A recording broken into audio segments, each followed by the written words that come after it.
நண்பர்கள் அனைவருக்கும் வணக்கம். இன்றைக்கு நாம எங்கே எனது ஒளி அப்படிங்கிற ஒரு சிறுநூல், ஒரு 10 சிறுகதைகளை கொண்ட நூலை பத்தி விவாதிக்க இருக்கிறோம். இதை விவாதிக்கிறதுக்கு முன்னாடி நாம 2 கேள்வியை நமக்குள்ள கேட்டுக்குவோமா? இலக்கியம் எப்போது தோன்றுச்சு? இலக்கியம் தோன்ற வேண்டிய காரணம் என்ன? இது ரெண்டும் நாம எப்பாவது கேட்டு பார்த்துருப்போமா? ஆனா அது கேட்க வேண்டிய கேள்வி இல்லையா? இலக்கியம் எப்போ தோன்றி இருக்கும்? மனிதன் எப்போ சைகையிலிருந்து விடுபட்டு வாய்மொழியை தொடங்கினானோ அப்போ இலக்கியம் தோன்ற ஆரம்பிச்சிருக்கும். அது வாய்மொழி இலக்கியமா நம்ம மக்கள் அதை வரையறுத்துட்டாங்க. வாய்மொழி இலக்கியத்துல கூட முதலாக எது முக்கிய இலக்கியமாக இருந்திருக்கும்? நமக்கு தெரியும், இந்த சமூக அமைப்புல இன்றைக்கு எத்தனையோ மாற்றங்கள் ஏற்பட்டு பெண் விடுதலைக்காக போராட்டங்கள் இதெல்லாம் நடந்தா கூட இந்த சமூகத்தை முதல் ஆக்கியவள் பெண்தான். அப்ப அந்த பெண்கிட்ட இருந்துதான் இலக்கியம் தோன்றி இருக்கும். தாய் தான் இலக்கிய தோற்றத்தின் முதல் நபர். தாயின் தாலாட்டில் இருந்துதான் இலக்கியம் தோன்ற ஆரம்பிக்கும். வாய்மொழி இலக்கியம் தோன்றுது. தாலாட்டு தான் முதல் இலக்கியம். அதுல இருந்துதான் இலக்கியம் தோன்ற ஆரம்பிக்கும். அப்ப இது தோன்றுச்சு. தோன்றுவதற்கான காரணங்கள் என்னவா இருந்திருக்கும் அப்படின்னா, மனிதன் தன்னுடைய ஆசைகளை அல்லது தன்னுடைய விருப்பங்களை, இன்ப துன்பங்களை வெளிக்கொட்ட நினைக்கணும். அதை வெளிப்படுத்த நினைக்கும் போது அதற்கான கருவி என்ன இருக்கு? ஒண்ணு இல்லை. அப்ப அவன் வாயில அதை சொல்லியிருப்பான். வாயில அது சொல்லப்பட்டதுதான் பிறகு அது வாய்மொழி இலக்கியமாக இருந்து வாய்மொழி இலக்கியத்திலிருந்து அது எழுத்து இலக்கியமாக மாறுபட்டு வருகிறது. அப்ப எழுத்து இலக்கியமாக மாறுபட்டு வருவதற்கு அடிப்படை காரணம் இந்த இலக்கியத்தின் மீது மனிதன் கொண்ட ஒரு பற்று. அப்ப கதை எப்படியோ உருவாயிருக்கும் அப்படின்னா, கதை உருவாகிறதுக்கு ரொம்ப சாதாரண காரணம் தான் இருந்திருக்கு. நம்ம எல்லோருக்குமே மற்றவர்களை பற்றி கேட்பதில் நமக்கு ஒரு ஆர்வமும் அக்கறையும் இருக்கிறது. அது அன்றைக்கும் சரி, இன்றைக்கும் சரி. அப்போ அந்த மற்றவர்களை பற்றி கேட்கக்கூடிய அக்கறை இருக்கு இல்லையா? இந்த அக்கறை தான் கதையாக மாறுகிறது. இந்த அக்கறை தான் ஒரு கதை சொல்லியை உருவாக்குகிறது. அந்த கதை சொல்லி ஒரு இலக்கியத்தை உருவாக்குகிறார். இப்படித்தான் மகாபாரதமானாலும் சரி, ராமாயணமானாலும் சரி, பாகவதமானாலும் சரி, இப்படித்தான் உருவாகிக்க முடியும். அப்ப இந்த அடிப்படையில தான் இந்த இலக்கியம் உருவாகிருக்கு. சரி, இந்த இலக்கியம் உருவான பிறகு என்ன நிகழ்ந்தது? அது அதன் வளர்ச்சியில மெல்ல மெல்ல அது வேறு வேறு கோணத்தை பிரதிபலிக்க தொடங்கியது. அப்படி வேறு வேறு கோணத்தை பிரதிபலிக்க தொடங்கும் போது அதுக்குள்ள எல்லா இசங்களும் மெல்ல மெல்ல உள்ளே வர தொடங்கிவிட்டது. ஆரம்பத்துல எந்த இசமும் உள்ள இருந்திருக்காது. ஆனா எந்த இசமும் இல்லாம இருந்த போது அது சிறப்பா இருந்ததா, அல்லது எந்த இசமும் உண்மையிலேயே இல்லாம இருந்ததா அப்படின்னா இல்லை. எல்லா இசத்துக்கும் முன்னாடி நிலப்பிரபுத்துவம் இருந்தது. அந்த நிலப்பிரபுத்துவத்தின் ஆதிக்கம் அல்ல நிலப்பிரபுத்துவத்தின் கொடுமைகள் அதுல வர்ணிக்கப்பட்டது. ஆனா அதை தாண்டி இசங்கள் மெல்ல மெல்ல உள்ளே வர ஆரம்பித்த போது மார்க்சியம், சாய்டிசம் இதெல்லாம் மெல்ல உள்ள வருது. அப்ப இந்த இசங்களின் மூலமாக கதைகள் இப்போது சொல்லப்படுகின்றன அல்லது எழுதப்படுகின்றன. சரி, சரவணன் எங்கே என்ன செய்திருக்கிறார் அப்படின்னா, சரவணன் தன்னுடைய கதைகள்ல அவரை அறியாமலேயே இந்த இசங்களை உள்ளே கொண்டு வந்துதான் இருக்கிறார். அதாவது ஒரு மனிதன் சமத்துவத்தை எதிர்பார்க்கிறான், அல்லது சமத்துவத்தை விரும்புகிறான், அல்லது சமத்துவத்தோடு அவன் சமத்துவ நிலையில் வாழ விரும்புகிறான் அப்படின்னா அங்க நிச்சயமா மார்க்சியம் உள்ள வந்திருக்கும். சரி, அந்த மனிதன் சமத்துவத்திலிருந்தும் தாண்டி சுயமரியாதையோடு சுய கௌரவத்தோடு வாழ விரும்புகிறான் அப்படின்னா அங்க நிச்சயமாக பெரியாரையும் வந்திருக்கும். மனிதன் சுயமரியாதையோடும் சமத்துவத்தோடும் வாழ விரும்புவதோடு ஏற்றத்தாழ்வற்ற ஒரு சூழல், அதாவது தன்னை போன்ற தாழ்ந்த சாதியினரும் உயர் சாதியினரும் ஒன்றே அப்படிங்கிற ஒரு நிலையில் வாழ வேண்டும் என்று அவன் நினைக்கும் போது அவனை அறியாமலேயே அவன் அம்பேத்கரியத்தையும் உள்ளே கொண்டு வருகிறார். இப்படியாகத்தான் இந்த பிரதிக்குள் மார்க்சியம், கொஞ்சம் பிராயதேசம் எல்லாம் லேசாக உள்ளே வந்திருக்கிறது. சரி, இந்த கதைகள் ஒவ்வொன்றும் அதன் போக்கில் அவற்றை மேல சொல்லிவிட்டு போகின்றன. அப்படி சொல்லும்போது மனிதன் சமூகத்தில் என்ன எதிர்பார்க்கிறான்? சமூகத்திடம் ஒரு கௌரவத்தை, ஒரு சமநிலையை எதிர்பார்க்கிறான். அதிலும் மாற்றுத்திறனாளி என்று வந்த பிறகு அவன் மாற்றுத்திறனாளி ஒரு சமூகத்தின் முக்கிய பங்காக அவன் இருக்க விரும்புகிறான். அவன் பாரமாகவோ அல்லது அவன் ஒரு உதவாத பொருளாகவோ இருக்க விரும்பவில்லை. மாறாக அவன் சமூகத்தின் முக்கிய பங்காக இருக்க விரும்புகிறான். முக்கிய பங்காக இருக்க விரும்பும் போது அவன் என்ன நினைக்கிறான்? சமநிலையில் தனக்கும் இந்த சமூக வாழ்க்கை வேண்டும், இந்த சமூகத்தோடு சேர்ந்து வாழ வேண்டும், சமூகத்தில் எல்லோருக்கும் கிடைக்கிற மன வாழ்க்கை தனக்கும் வேண்டும் என்று நினைக்கிறான். அந்த நினைப்பு அவனை சார்ந்த பெற்றோருக்கும் வருகிறது. அந்த பெற்றோருக்கு அந்த நினைப்பு வந்தபோது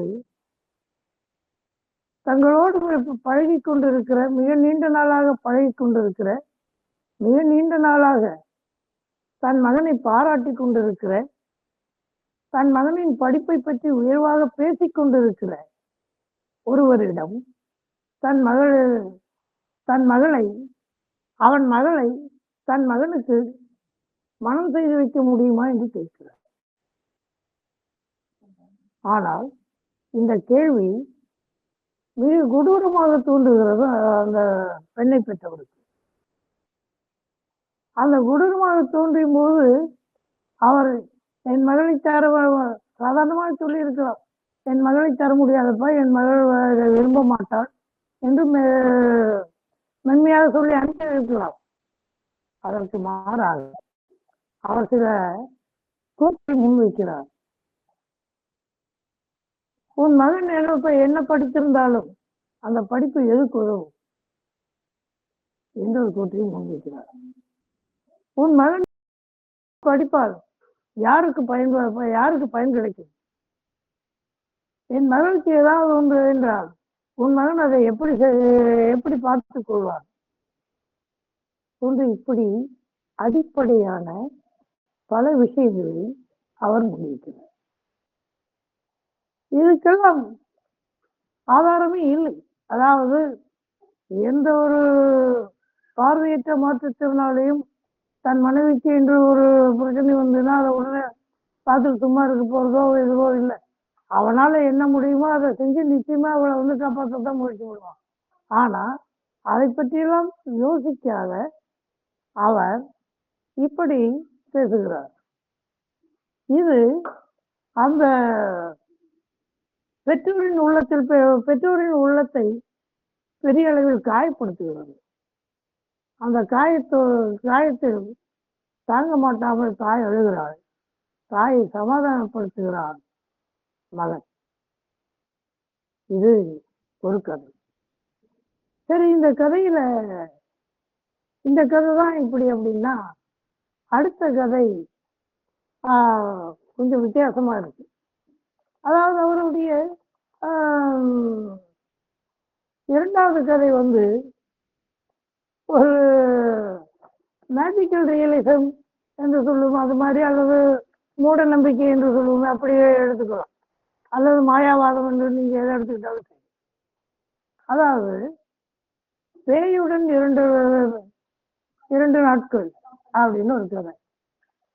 ஒரு பையனுக்கு மன பிரம்மையில் பேய்கள் இருப்பது போல அவனுக்கு ஒரு தோற்றம்.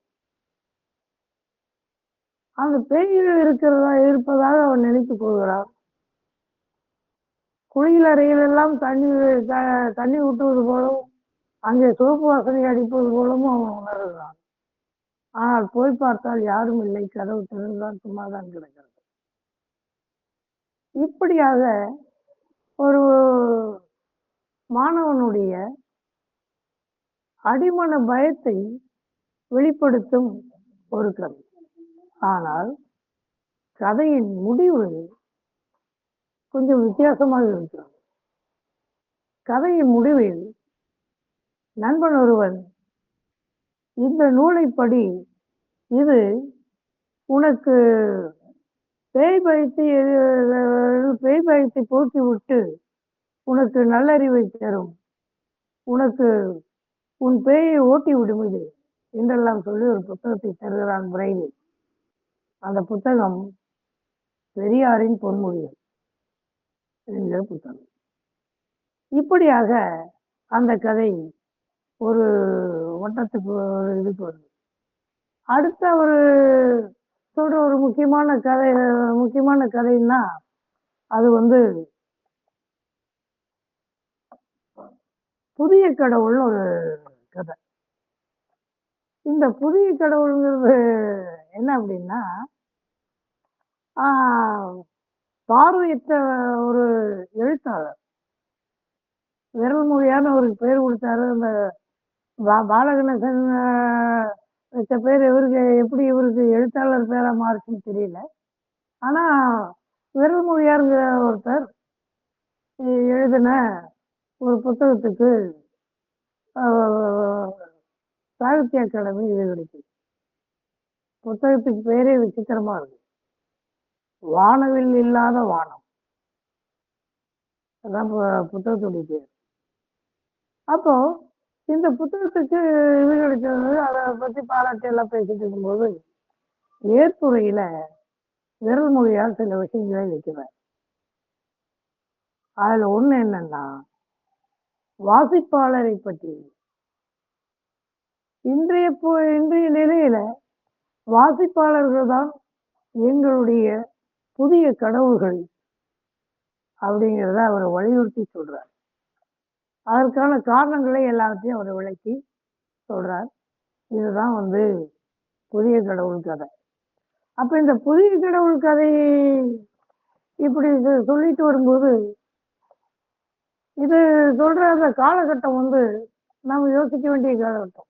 அதாவது இன்று மாதிரி பிடிஎஃப் அது இதெல்லாம் இல்லாத, அல்லது வேற எந்த இதுவும் இல்லாத ஒரு காலகட்டம்.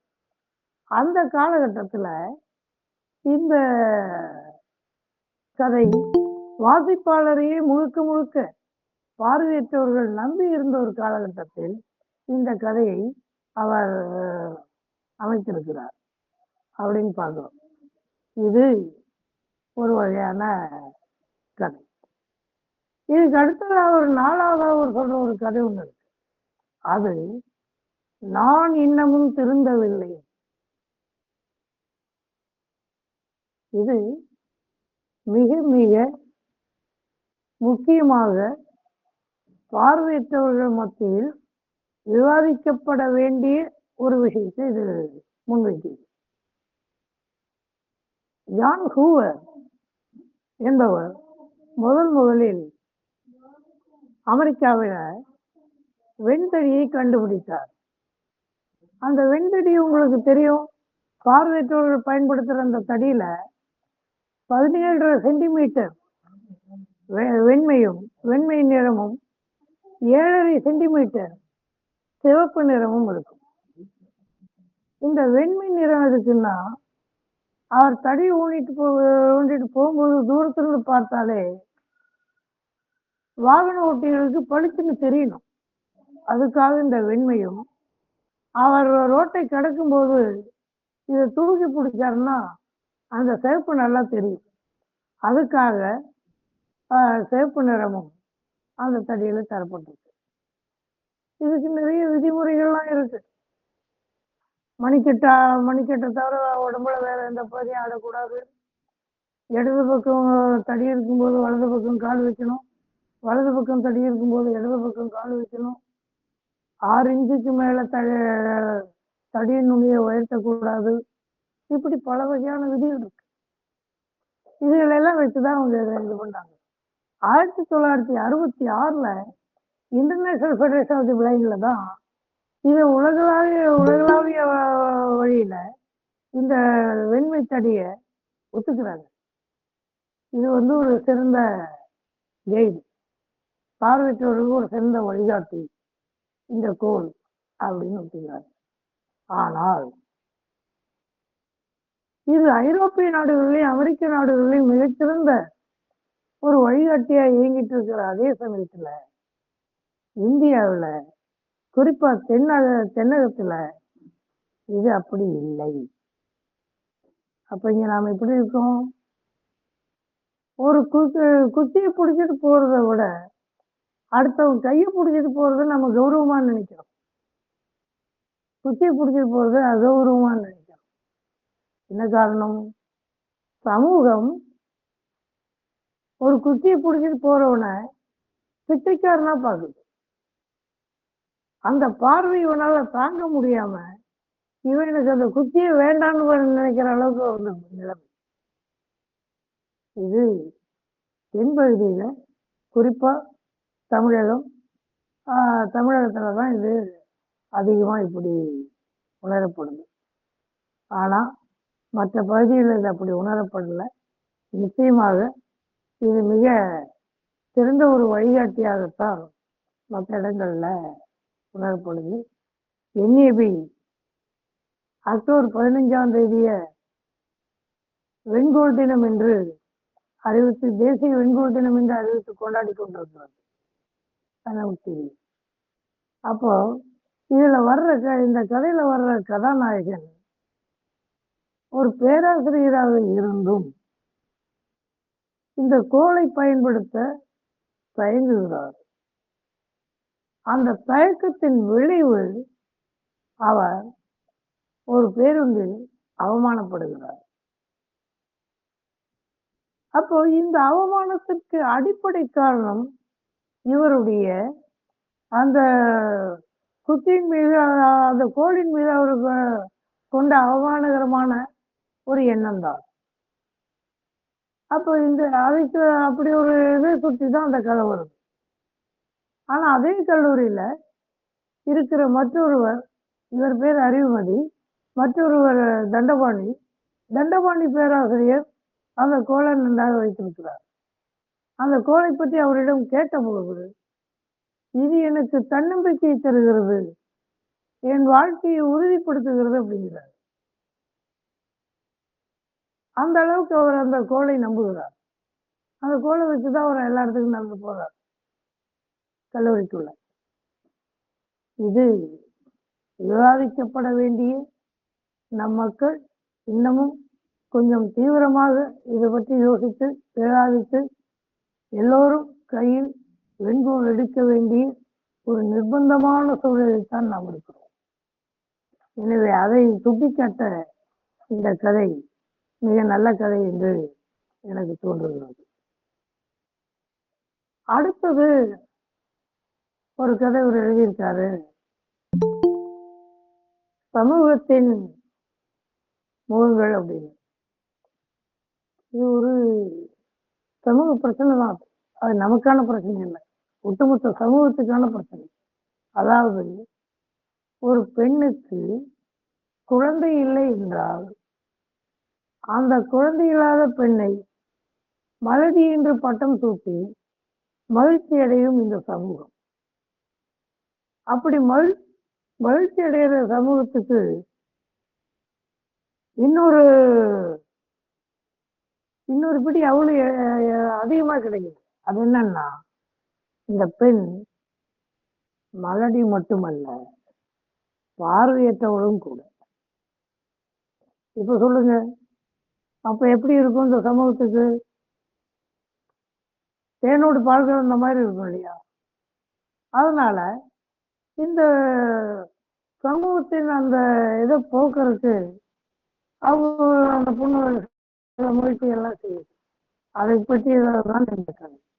இந்த கதையில இந்த சமூகம் எப்படி பார்க்கிறது அப்படிங்கிறதும், சமூகம் பெண்ணை எப்படி பார்க்கிறது அப்படிங்கிறதும், அதிலும் குறிப்பாக பார்வையற்ற பெண்ணை எப்படி பார்க்கிறது அப்படிங்கிறதும் சொல்லப்படுவதோட, சில மூட நம்பிக்கையிலையும் இந்த சமூகம் கொண்டிருக்குதுங்கிறத இந்த கதை சுட்டிக்காட்டுது.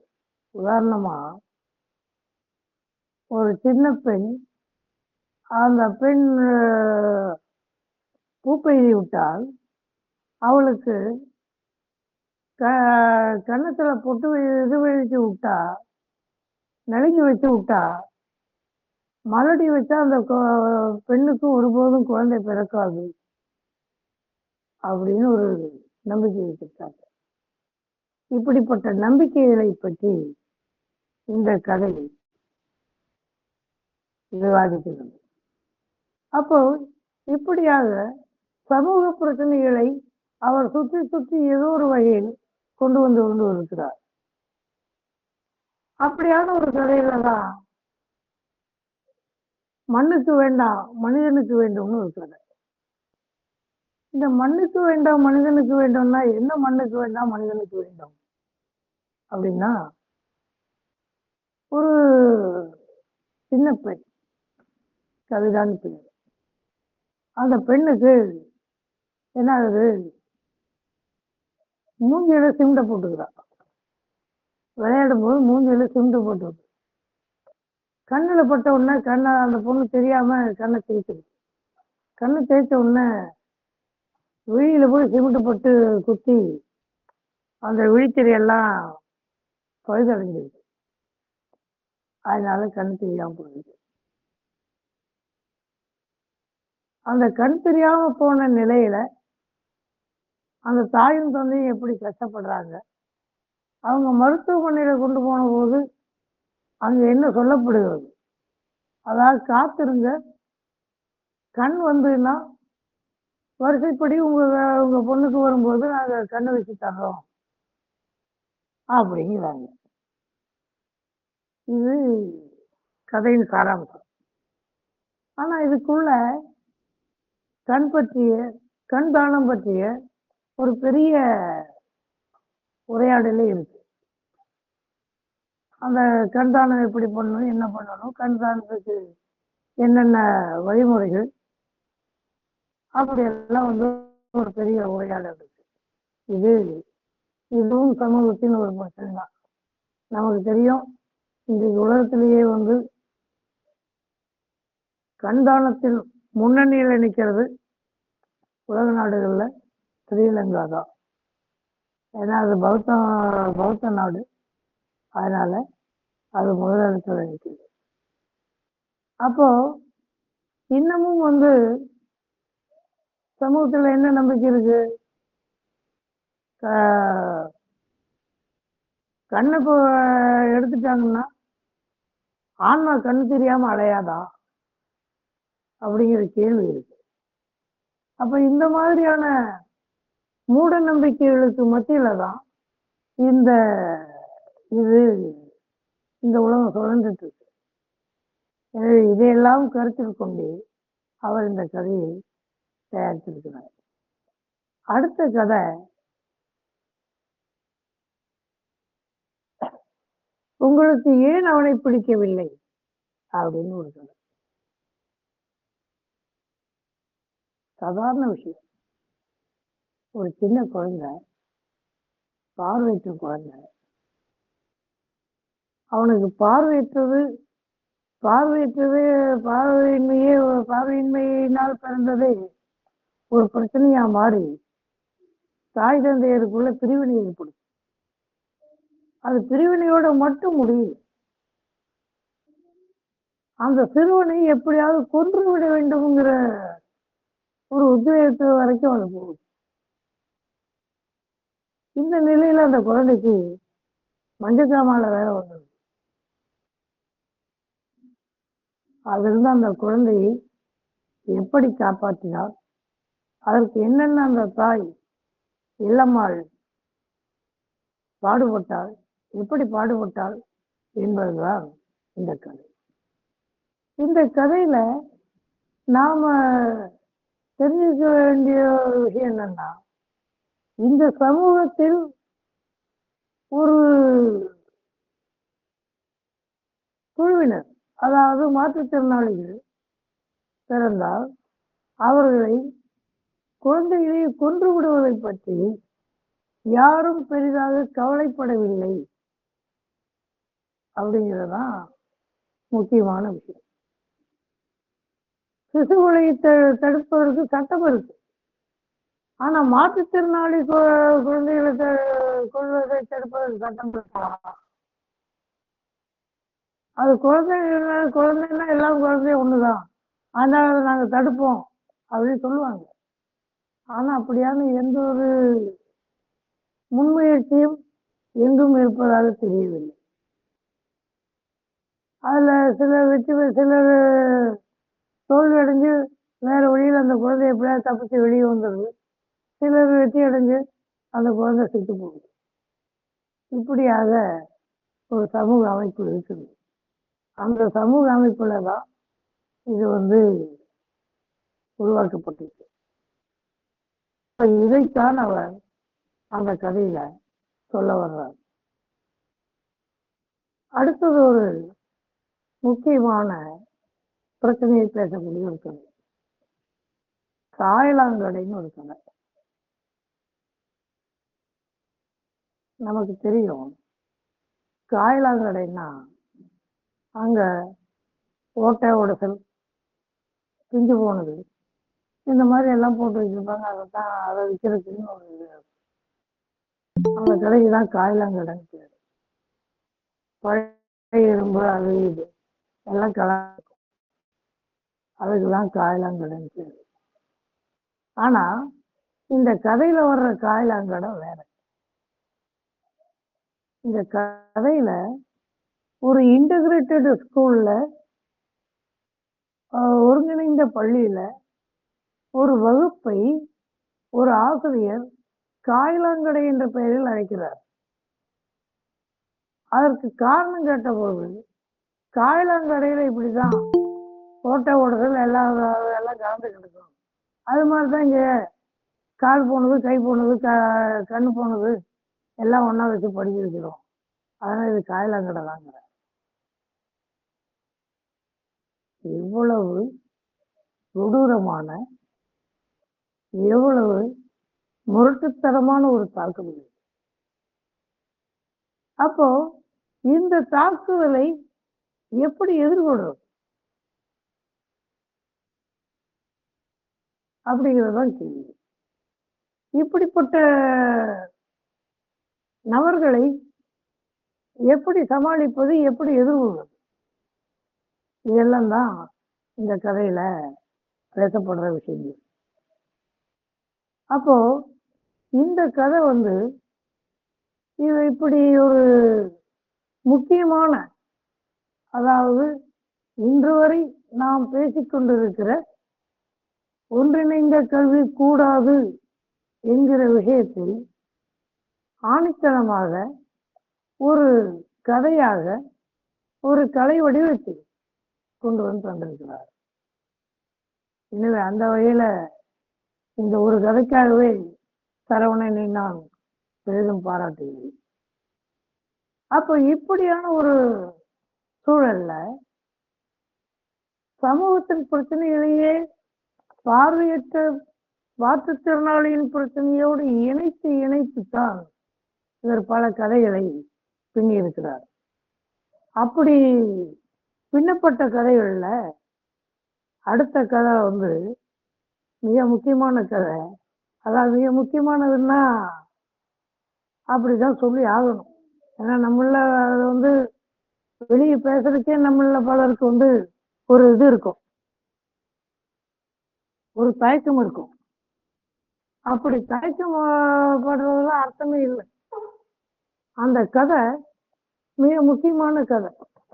அது என்னன்னா, அதாவது வீட்டில் இது இருந்திருக்கலாம் அப்படின்னு ஒரு கதை. ஒண்ணுமே இல்லை, கதை ரொம்ப சிம்பிள். ஒரு பார்வையற்ற பெண் ஹாஸ்டல்ல, பள்ளியில விடுமுறை விட்டுறாங்க. ஹாஸ்டலுக்கு வீட்டுக்கு போற ஹாஸ்டல்ல இருந்து வீட்டுல கழிப்பிட வசதி இல்லை. கழிப்பிட வசதி இல்லாத நிலையில அவ கழிப்பிடத்தை எல்லாரும் அவங்க எல்லாருமே வந்து வயற்காட்டுல அங்கேயும் இங்கேயும் போய்தான் கழிப்பிடமா பயன்படுத்திக்கிறாங்க. அப்படி இவளுக்கு போக வழி இல்லை.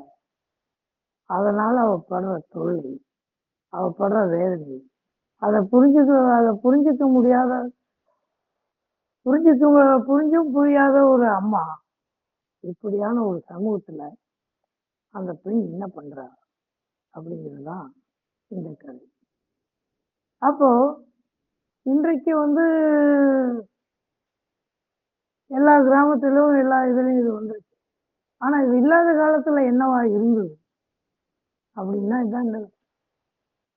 அப்ப இந்த கழிப்பிடம் என்பது ஒரு அத்தியாவசிய தேவை இல்லையா? அதுவும் அது பார்வையிட்ட பெண்ணுக்கு ஆணுக்கு அது எப்படிப்பட்டது? இப்படியான கேள்விகளை முன்வைக்கிறது இந்த கதை. அடுத்தது 10வதான ஒரு கதை,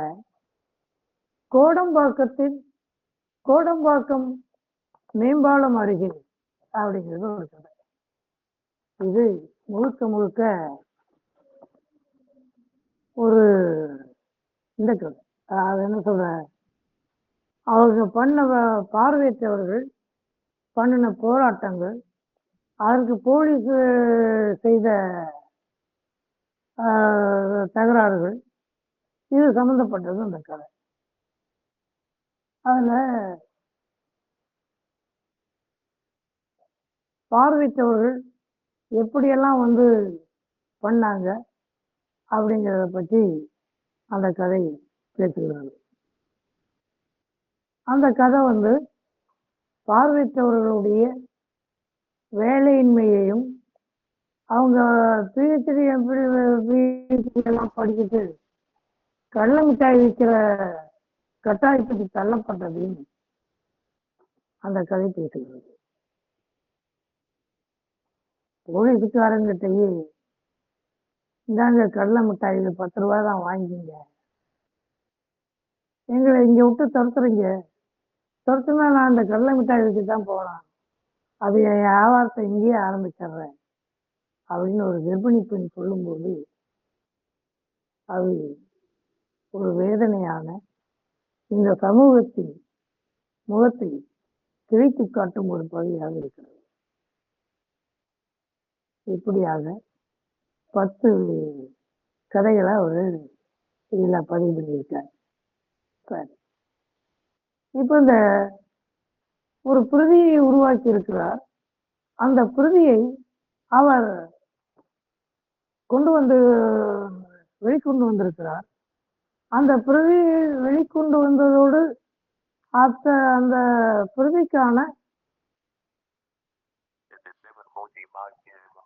அந்த பிரதிக்கான ஒரு முக்கிய நோக்கையும் அவர் வைத்திருக்கிறார். அவர் நூலின் தொடக்கத்திலேயே சில விஷயங்களை சொல்றார். அதைத்தான் அவர் கதையும் ஆக்கியிருக்கிறார். அப்போ இந்த சமூகத்தின் மீதான அவருடைய கோபம் இந்த சமூகத்திற்கு அதை உணர்த்த வேண்டும் என்கிற விஷயம். இந்த விஷயத்தை அவர் எப்படி சொல்றாருன்னா,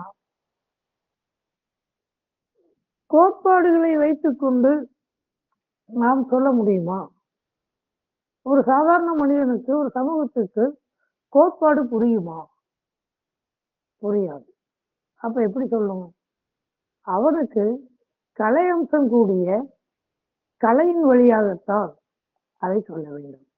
கலையின் வழியாக அதை சொல்லணும்னா அதற்கு கதையைத்தான் சொல்லியாக வேண்டும், புனைவுகளைத்தான் சேர்த்தாக வேண்டும் அப்படிங்கிறார். இது பேராசிரியர் மூராவுக்கும் இது உடன்பட்ட விஷயம்தான். பேராசிரியர் மூரா அடிக்கடி இதை வற்புறுத்தலை நாங்க பார்த்துருக்கிறோம். புனைவு இருக்கணும் அப்படின்னு. சுய வரலாறா இருந்தாலும் அதுல கொஞ்சம் புனைவு இருக்கிறது நல்லது பாரு. புனைவு இருக்கணும் பாரு. புனைவு வேண்டும் தான். அப்ப அந்த புனைவோடு சேர்த்து சொல்லப்படும் போதுதான் அது எளிய மக்களை சென்றடைகிறது. அப்படி எளிய மக்களை சென்றடைவதற்கு இலக்கியத்தின் ஒரு பகுதி மிக பயன்படுகிறது. அப்ப இந்த பகுதியில அந்த கோட்பாடு, இந்த கோட்பாடு இதெல்லாம் சொன்னா எடுபடுமா? நிச்சயமா எந்த கோட்பாடும் ஒரு சாதாரண பாமரனுக்கு ஏறாது. அவனுக்கு ஒரு கதை தேவை. படிச்சு பார்த்தா அந்த கதை அவனுடைய உள்ளத்துல எங்கேயாவது ஓரமா ஒரு கசிவை ஏற்படுத்தணும். அப்படி கசிவை ஏற்படுத்துச்சுன்னா அது மிகச்சிறந்த அவனுக்கு அது மிகச்சிறந்த கதையா தோணும். இதுதான் யதார்த்த நிலை. இந்த நிலையை கொண்டு வர அவர் முயற்சி செய்திருக்கிறார். அந்த முதல் முயற்சி. எனவே இந்த முதல் முயற்சியை நாம் பாராட்டித்தான் ஆக வேண்டும். ஆனா இலக்கியத்துல ஒன்றை சொல்லும் போது அந்த சொல்ற விஷயம் கொஞ்சம் ரசனையோட இருக்கு. அதற்கு மாறா அதுல கொஞ்சம் கட்டுரைத்தன்மை அல்லது ஒரு பேச்சுத்தன்மை அதிகப்படுமானா அது பிரச்சாரமா மாறி. சில கதைகள் சரவணனுக்கு தெரிஞ்சோ தெரியாமலோ கொஞ்சம் பிரச்சார நிதி அதிகமாக இருக்குது. அந்த இனி வரும் காலங்களில் அவர் எழுதும்போது நிச்சயமா அந்த பிரச்சாரம் நிச்சயமா அவர் அறியாமலே அவர்கிட்ட இருந்து கழட்டும், கலை அம்சங்கள் அதிகமாயிடும். ஆனா இப்போது முதல் முயற்சிங்கிறதுனால சில கதைகள்ல அந்த பிரச்சார நிதி கொஞ்சம் அதிகமா தெரியுது. அப்படி பிரச்சார நிதி தெரிகிற கதைகள்ல மண்ணுக்கு தேவையில்லாம மனுஷனுக்கு தேவை, மண்ணுக்கு தேவை வேண்டாம் மனுஷனுக்கு வேண்டும் அந்த கதையும், அந்த